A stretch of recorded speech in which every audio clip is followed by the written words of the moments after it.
Hello and welcome to the Strong Suit Podcast, where we focus on the people part of your business. Every Tuesday and Thursday, I interview a world-class expert on talent and recruiting so that you can build a company filled with rock stars. And I have pounded my fist on the table on this issue for so long, so many episodes. You're probably tired of hearing me talk about it. And that is the importance of LinkedIn. If you hope to have a prayer of hiring people, you better get LinkedIn right. And that means learning how to use it, learning how to use advanced search, but also the overlooked art of designing and mastering your own profile, And you're listening. I know you're thinking, you're sitting in the car, you're on the treadmill, and you're thinking, why do I need to worry about my profile? I'm not looking for a job. And I can understand that perspective. And my guest today can too. But if you're going to hope to recruit people, guess what? After they get done looking at your Glassdoor ratings, they're going to go to your LinkedIn profile. They want to learn about you because half of their decision is the manager that they're going to have. They're going to look at your company profile. And let's be honest, I've looked at some of these folks. They are pretty sad. So over the next 20 minutes, I have tracked down an expert, one of the authorities on mastering powerful LinkedIn profiles. Her name is Donna Serdula, based in Philadelphia. She's written the book, literally, on designing LinkedIn profiles, and she's going to help us through this. How are you, Donna? I'm doing great. I am so psyched to have you on because this would seem so small and tactical, but it's kind of the whole enchilada, isn't it? You know what? It really is. With LinkedIn, people forget it's a database. It's a database of professionals for professionals. Right. And just as you are searching for candidates, those candidates are looking at you. Right. Whether they are looking for a job and looking for people they might want to work for, or you proactively contact them and they're like, I want to check this guy out. Who is this Jeff Hyman? I'm going to pull up his profile. And if it doesn't impress, he or she may say, I don't know if I'm interested in working there. They can make a split-second decision, right? Especially when it comes to high performers. They want to work with the best. They want to know exactly who they're working beside. And are they going to be challenged? Is this a good culture? Is this a good fit? Yeah. And you have a chance. You have a chance to really showcase what your company's about, what you are about. Because so many people are bad at this, it's a real opportunity to stand out. Let's just do the 60 seconds. I'm kind of curious. I'm guessing our listeners are too. How did you fall into this? I'm guessing this was not your aspiration in high school to become a LinkedIn evangelist. How did you figure out that this was a game changer? Yeah, well, I joined LinkedIn back in 2005. I was presented with that profile. It looked a lot like a resume. I copied and pasted my fields of my old, dull, out-of-date, boring resume into my profile, leaned back, waited for that opportunity that they promised to hit. It never did. I thought LinkedIn was useless. Fast forward, I got a new job, no help to LinkedIn, let me just tell you. Yep. And I was now responsible for building a territory from scratch in Philadelphia. It was a technology solutions company. And I was cold calling. 85 calls before noon every day. How I didn't get cauliflower ear, I don't know. But one of the things that I noticed is as I was calling, I was always looking to see who it was that I was calling. Yeah. And one day it dawned on me that person that I was so trying to get through to book that demo, to get through the door for that appointment, they were looking at me. Yeah. And the only pertinent result was my LinkedIn profile. Yeah. And it looked like my boring, out of date, resume from 2005. And that's when I had my epiphany, which is your LinkedIn profile is not your resume. Yes. It's not your resume. It's not. It's got to be engaging and it's got to do a few certain things, which we'll talk about over the next 20 minutes. So thanks for sharing that backstory. So, and by the way, you have written a book, which I'll let you plug at the end.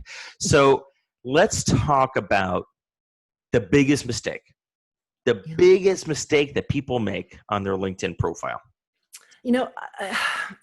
And I mentioned it earlier, but I'm going to say it again. It's not your resume. Do not open up your resume and copy and paste those fields directly in there. Well, can we be honest? At least do that versus just leaving it blank, right? It's better than nothing. Yes. I mean, it's better than nothing. But at the same time, all right, don't copy and paste. Yep. We don't want to hear, dynamic executive with 15 plus years of upwardly mobile experience. Yeah. Yawn. Blah. Right. blah. Right. We want to know who you are. What is your passion? Why are you doing what you're doing? How are you helping people? How are you challenging people to success? That's a better story.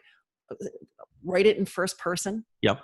Stop this Yep. Queen of England stuff. Yep. Writing it in third or copying and pasting an old bio. Because it's Don't want kind of that. off-putting, isn't it, to do it in a third person? Mhm. It is.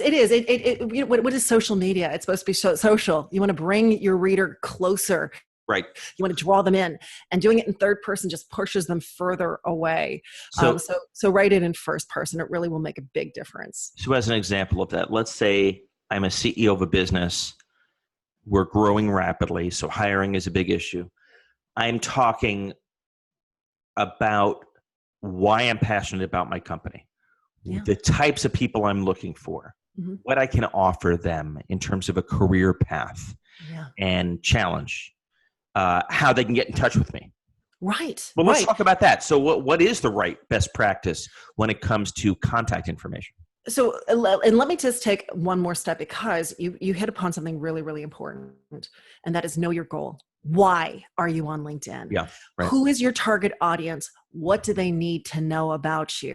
Think about it as an ad, and who is your target reader? Yeah, because so many people think, oh, well, I'm just on LinkedIn and I'll just, throw things together. No, really be strategic. Think in terms of who you're targeting.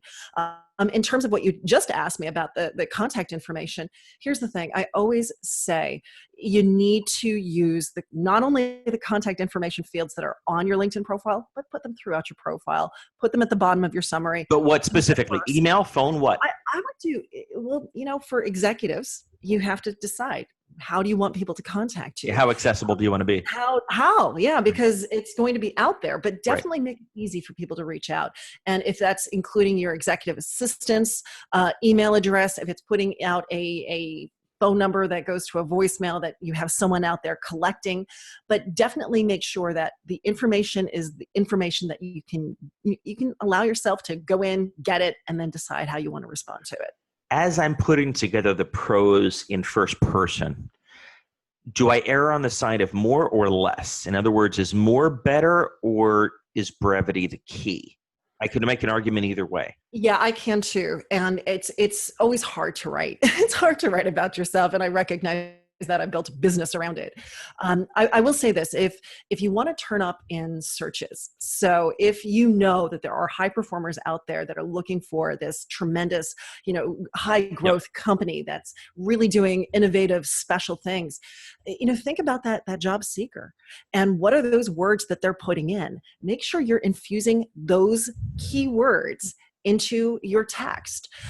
Use those keywords throughout your profile. And the more you say it, not in an obnoxious way, Right. but by utilizing those keywords, you're going to make sure that your profile turns up higher. They look at it. Maybe they then go to the company page. And then from there, who knows? Maybe they'll reach out. Maybe they'll go to the jobs page on the website. So, But and just to be clear, with their searches. LinkedIn profiles are Googled. Or combed in the Google Spider engine. So by name, typically, it's rarely that they're more than your content. Yeah, more than in content. Sometimes you will, if it's really well optimized. I think mine is actually well optimized. Okay. That if you do LinkedIn profile writer, you'll get me on Google.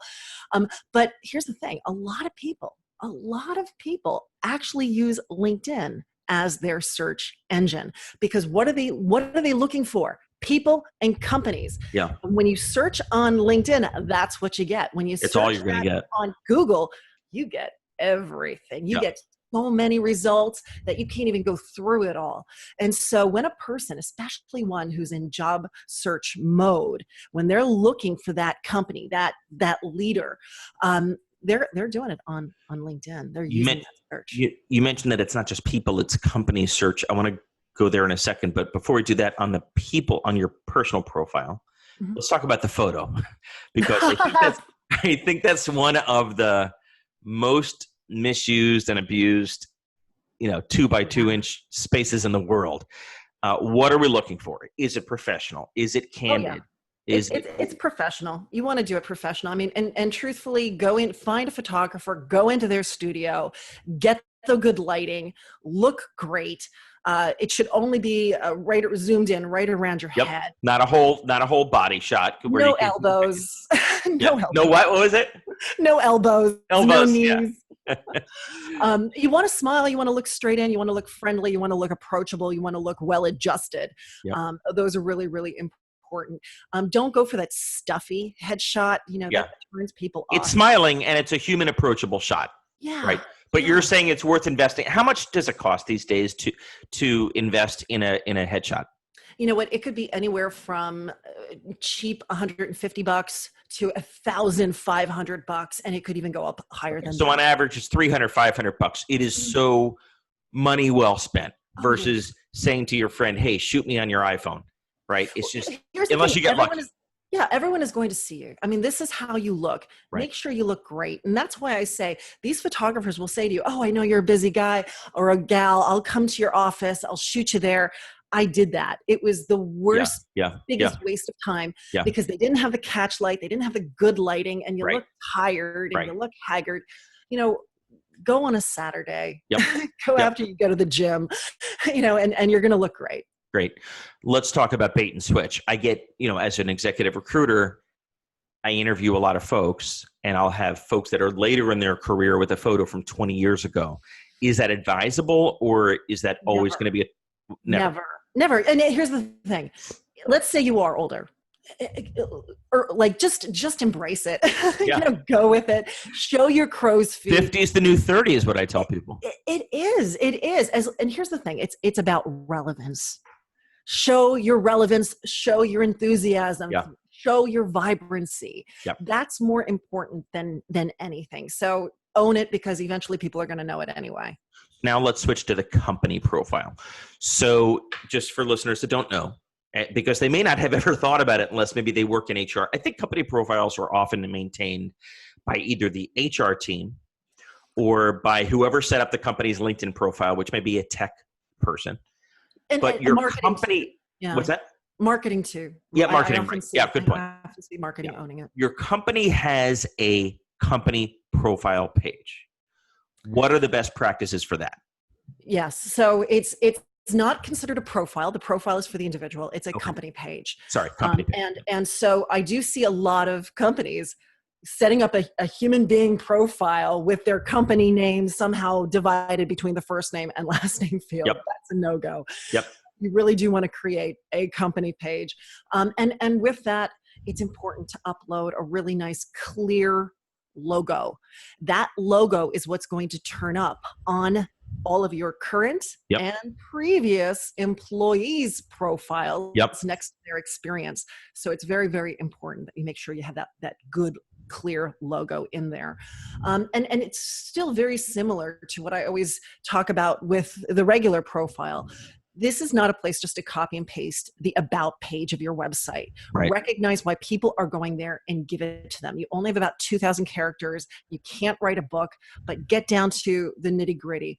What does your company do? Why would someone want to work there? What is it that you offer?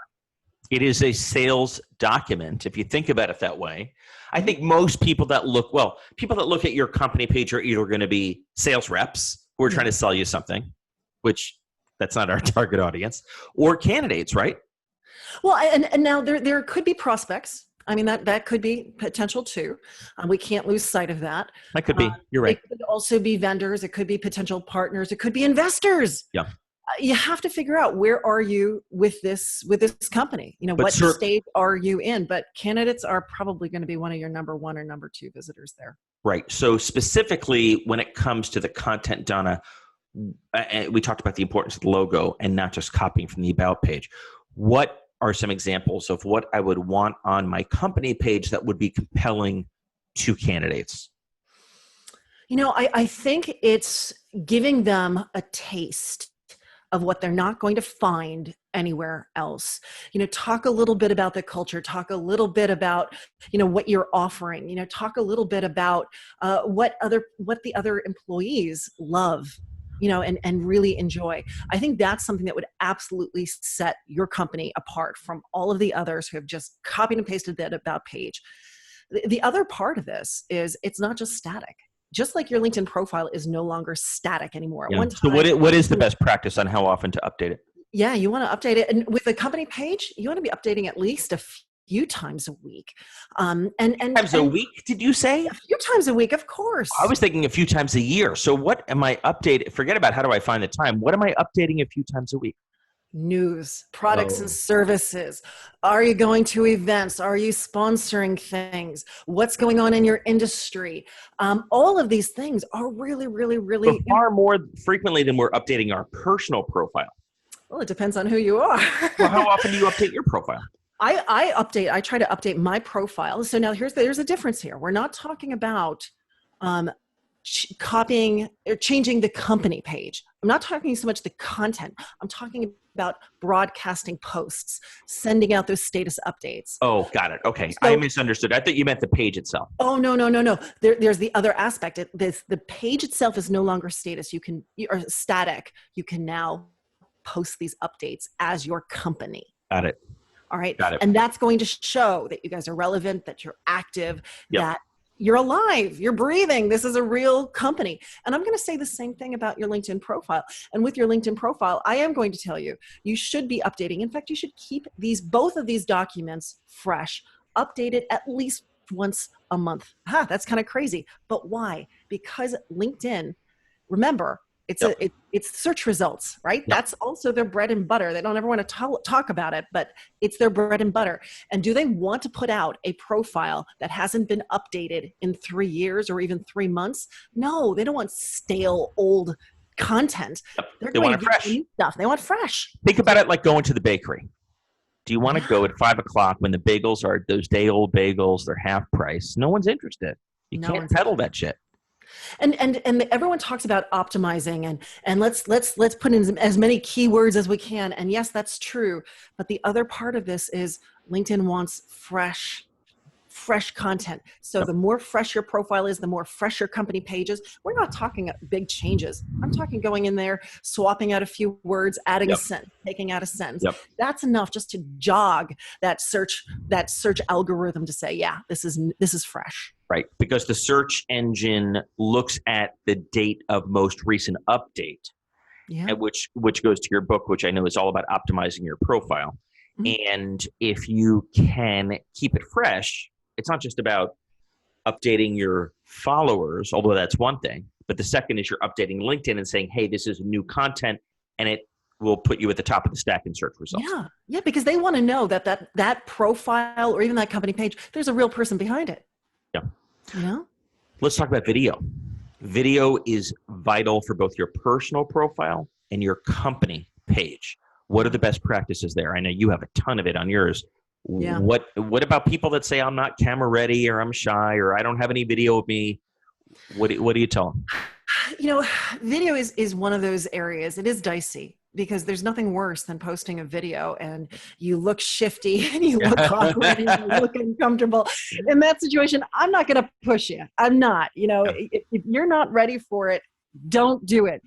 You can find other ways of infusing video. I mean, you can hire a videographer to come in and take videos, or you can take maybe a presentation and animate that. Right. So ways of utilizing video where it's not just that talking head. And let's face it, there's a great big risk of failure when it comes to the talking head. But if you get it right, a clip of you on a local news station, CNBC, presenting to an audience, your speaker reel, anything. Oh, and here's one that I think makes a lot of sense for company profiles is video, short videos, maybe even not totally slick and professionally done, of some of your Rockstar employees talking about how much they love the company and why. Yeah, absolutely. Absolutely. I mean, testimonials, video testimonials. Yeah. It's priceless. It's truly priceless, and it changes people's minds immediately when they see someone that looks like them or has the same type of a background, career, saying how much they love working there. Yeah. Great marketers know that video engenders trust because you can get the emotion and the authenticity conveyed. It's really no different for your own LinkedIn profile and your company's profile.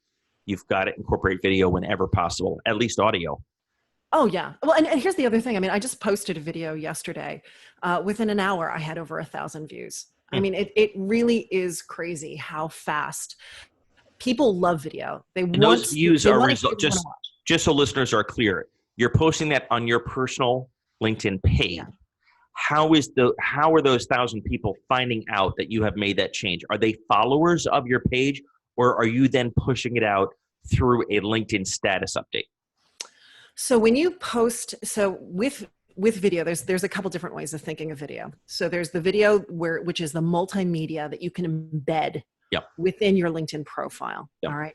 And that stays there, that's static. You're going to get a couple views, people who are looking at your profile wanting to learn more. So it's that context. But the other type of video that I'm talking about is when you have your smartphone, Yep. you open up LinkedIn, your app, and you click on to post. You can take a picture, you can take a video, Yep. or you can post something. Okay, that's in a social media post, And not in on your that- profile. Yes, but here's the thing: that post, where does it reside? Yeah, on your profile. On your profile, Yeah.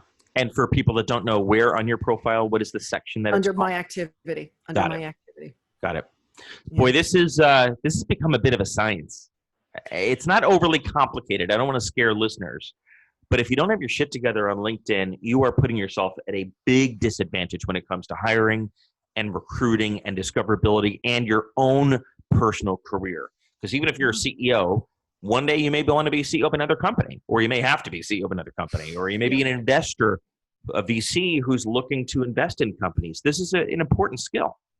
And I will tell you my one tip that really does seem to make a big difference. For a very long time, LinkedIn was nothing more than a desktop site. And if you wanted to get on desktop, you had to you had to get onto your desktop. You had to open up your laptop. And people didn't want to do that. People didn't want to do it. It is now more of a mobile site. Yeah. And so if you don't have LinkedIn, the LinkedIn app on your smartphone, you're missing out. Download it right now. Download it now. If you want to advance your career, you might want to delete the Facebook app and replace it with the LinkedIn app, and you'll do a whole lot better using video and social. It's so vital. I can't thank you enough for making the time, Donna, and sharing this with us. Let's talk briefly about the book, because I want people to get their hands on it. Where can they, what's it called, and where can they find it? Sure. It's LinkedIn Profile Optimization for Dummies. It's one of the For Dummies books that Wiley Publishing does. Great. You can find it at Barnes & Noble, but you can also find it on Amazon. It's there. Heard of Amazon. It's a little website. Maybe you've heard of it. Great book, great topic, and you've built such great credibility on this topic. Thanks for so much for sharing your wisdom with us. Great. Thank you so much for having me.